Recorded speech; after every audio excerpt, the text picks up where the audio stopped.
Here are just some examples of that anti-Semitism Senator Schumer is referring to from just the past day in Atlanta. An anti-Semitic slogan was projected onto an overpass. In California, a Holocaust survivor's home was vandalized with hateful anti-Semitic graffiti. In Florida, witnesses said 5 people in ski masks shouted, "Kill the Jews," at worshipers leaving temple.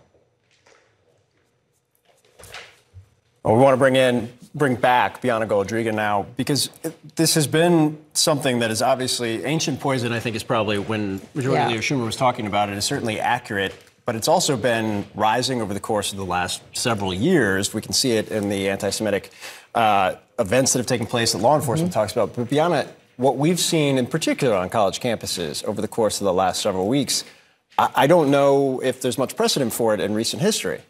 I don't remember seeing anything like this. We surely didn't when we were on college campus. No. And I mean, shame on these university heads and leadership at these schools from all over the country, because we're seeing these images coming. Though? Why are leaders, school presidents, school boards at these large universities afraid to speak unequivocally about things like this? I don't know. There are plenty of other issues they felt that they can address head on.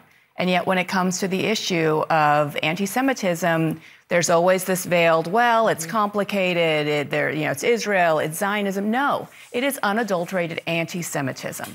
And when you're speaking out about Hamas murdering not just Israelis, they murdered Jews. You have to just say that outright.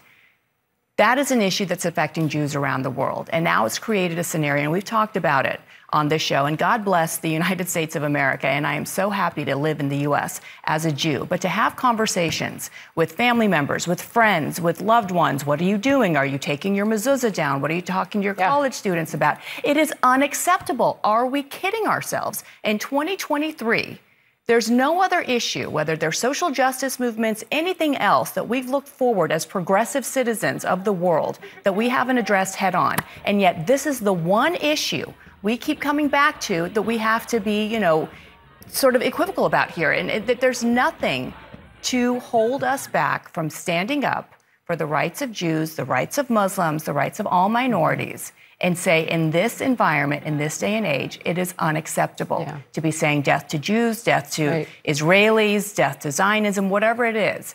But every morning, there's a pit in my stomach waking up and seeing these headlines. And look, if you're going to say never again, we have to remember, what was October 7th? That was the biggest slaughter of Jews since the Holocaust in a single day.